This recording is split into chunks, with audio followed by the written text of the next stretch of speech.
இந்த வீட்ல யாருடா அனுப்பியிருப்பா? எனக்கு யார் மேல சந்தேகப்படுறதுன்னு தெரியலக்கா. ஒருவேளை அண்ணன் ஸ்னேகாக்கு ஐ லவ் யூ அனுப்புறதுக்கு பதிலா சிந்துக்கு அனுப்பிட்டாரோ? ஏன்னா சிந்து ஸ்னேகா ரெண்டு பேருமே எஸ்ங்கிற லெட்டர்ல தான் ஆரம்பிக்குது. முட்டாள் முட்டாள்.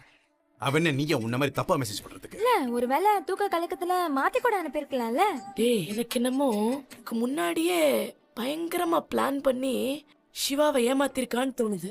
டேய், ஒரு படிக்காத பட்டிக்காடு என் புள்ளைய இந்த ஊர் முன்னாடி சந்தி சிரிக்க வச்சு அவன் பேரையும் மானத்தையும் வாங்கி கடைசியில கல்யாணமே பண்ணிட்டாளேடா. நம்மளால அதை எதிர்த்து ஒண்ணுமே பண்ண முடியல. போன்ல இருந்து மெசேஜ் எப்படி போச்சுங்கறத அப்புறம் கண்டுபிடிப்போம். நடந்த உண்மைய அவன் வாயாலேயே சொல்ல வைக்கணும். அவன் மட்டும் சொல்லிட்டான்னா அது போதும். இந்த சிந்துவை வீட்டை விட்டு ஓட ஓட விரட்டிடலாம்.